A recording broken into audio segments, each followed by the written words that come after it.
Class 12th student,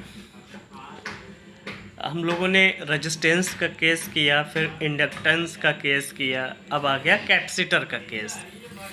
तो capacitor के विषय में बात करने के लिए आगे बढ़ते हैं। अब ये ध्यान रखना बेटा, जब एसी सर्किट में बात कर रहे हो तो ये सर्किल बनाओगे, सर्किल में ये साइन वेव का फॉर्म दिखाओगे तो ये आपका अल्टरनेटिंग करंट को शो करेगा। बात समझ गए? ये V equal to V naught sine omega t equal to E naught sine omega t read कर लेते हैं। तो चलिए यहाँ सिर्फ कैपेसिटर के अलावा इसमें और कुछ भी नहीं लगा है तो ये प्योर कैपेसिटर हो जाएगा। Consider a pure capacitor C connected across a source of alternating EMF is given by equal to E naught sine omega t. तो वैसे अब इन चीज़ों से आप बहुत फेमिलियर हो चुके हैं, अब आपके लिए कोई ये न्यू चीज़ नहीं रह गई। आगे, due to the continuous charging and discharging of the capacitor plates, a continuous but alternating current exists in the circuit at any stand। ध्यान देना, एक एनी स्टैंड, किसी एक टाइम पे कहीं पर भी potential difference across the capacitor plates is equal to applied EMF। तो V equal to E equal to E naught sine omega t. ये रिलेशन सेकेंड चैप्टर में आपने कैपेसिटर के रिलेशन में पढ़ा होगा। Q equal to CV, then V equal to Q upon CV, then Q equal to CV and C V की जगह E naught sine omega t. तो ये रिलेशन आपको लर्न होना चाहिए। ओके, करंट एट एनी, वैसे मैं मान के चल रहा हूँ कि आप सबको ये लर्न है क्योंकि सेकंड चैप्टर का है ये concept. Current at any instant is I equal to d q upon d t. ये भी फार्मूला, ये तो फर्स्ट चैप्टर में है और I equal to q upon t होता है, लेकिन आप किसी स्टैंड के लिए डिस्कशन करने जा रहे हैं तो d q upon d t. आगे बड़ी value d y by d t, q की जगह वैल्यू डाली C epsilon naught sine omega t. आगे I equal to C epsilon naught sine omega t को डिफ्रेंशिएट करोगे कास ओमेगा टी। इसके साथ जो मल्टीपल में वो यहाँ, इसके साथ जो मल्टीपल में ये होल मल्टीपल में चला जाता है, ये फार्मूला है मैथ का। ठीक है, अब ये omega C epsilon naught cos omega t. I equal to I, ये वैल्यू को हम लोगों ने क्या कर लिया, ओमेगा C अपसाइलन नॉट को I नॉट ले लिया कास ओमेगा टी। थोड़ा सा आगे और चेंज कर लाए, I naught sine cos omega t को लिख सकते हैं omega t plus pi by two. देखो ये भी अभी ये इसको आपने ऐसे चेंज किया तो ये आपका मैथ का फार्मूला लग गया।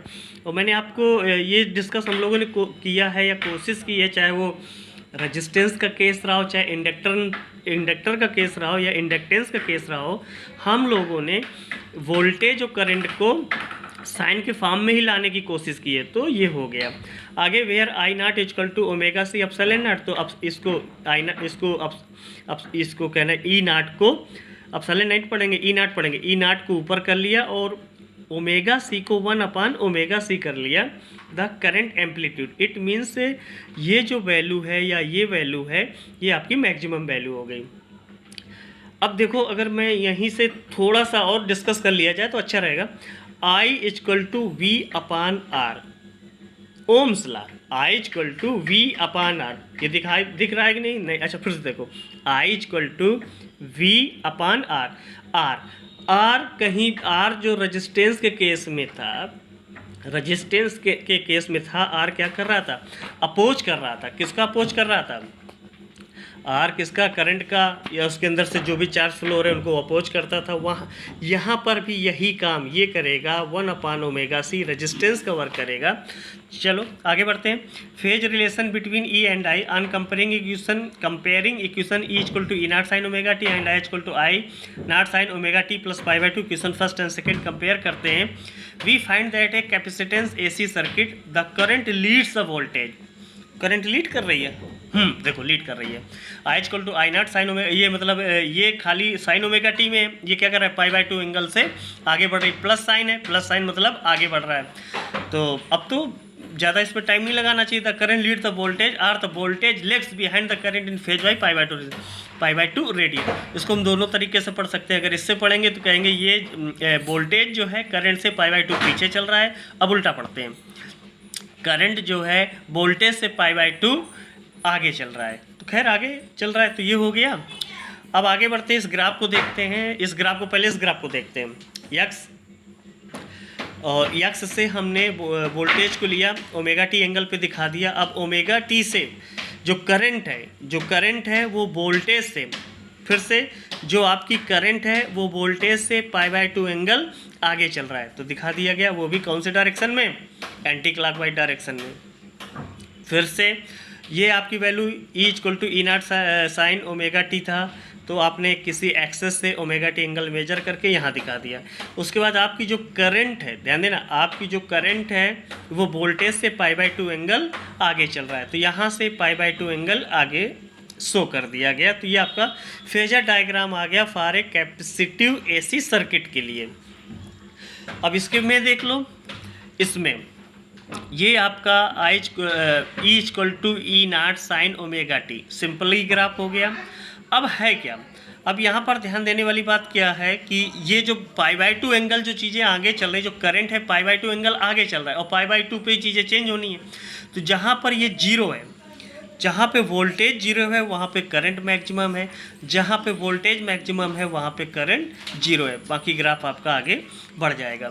So the current leads the EMF in phase by π/2 radians, so the current phasor I makes an angle π/2 radian with phasor E in anti-clockwise direction। अगला टॉपिक आता है कैपेसिटेंस रिएक्टेंस। तो देखो, जो वहाँ रेजिस्टेंस था इंडक्टर के केस में ये इंडक्टेंस हो गया, और इसके केस में कैपेसिटेंस रिएक्टेंस हो गया। Comparing the relation this with the ohmic relation, इसके विषय में स्टार्टिंग में बात कर लिए थे। We find that the factor 1/ωc is the effective reactance or opposition offered by the capacitor to the flow of AC through it. It is called capacitive reactance and is denoted by XC। XC = 1/ωc। Omega की value replace करोगे 2πf, तो 1/2πfc। The unit of SI unit of capacitive reactance is ओम। तो जान ही रहे हैं कि ये जो वैल्यू रेजिस्टेंस का उसका यूनिट ओम ही हो रही है। For AC XC directly inversely proportional to the frequency. If for DC F = 0, तो XC = infinite. Thus the capacitor allow AC to flow through it easily but offers infinite resistance to the flow of DC। That is a capacitor block। और ये IRMS की क्या value होती है ये आप जानते हैं, पीछे बात कर चुके, ये तो बहुत पहले डिस्कस किया जा चुका है। अगला टॉपिक आता है variation of capacitive reactance with frequency. XC = 1/ωc 2πfc। तो XC direct inversely proportional to 1/f। ये जीरो की तरफ ले जाएंगे तो ये बढ़ेगा, इसको घटाओगे तो ये क्या होगा, देखो यहाँ से ये ग्राफ इसका जनरेट हो गया। इसको रीड कर लेना, इसको चेंज करोगे तो ये क्या आएगा, और इसको कम करोगे तो क्या आएगा, और ज़्यादा करोगे तो क्या आएगा, ठीक है। दस the capacitive reactance varies inversely with the frequency F increase तो XC डिक्रीज। अगर इसे आप इंक्रीज करेंगे तो ये वैल्यू क्या हो जाएगी, डिक्रीज हो जाएगी। तो ये ग्राफ हो गया आपका, ये बिल्कुल ऐसे जाएगा और इस तरीके से आ जाएगा, ठीक है, ओके।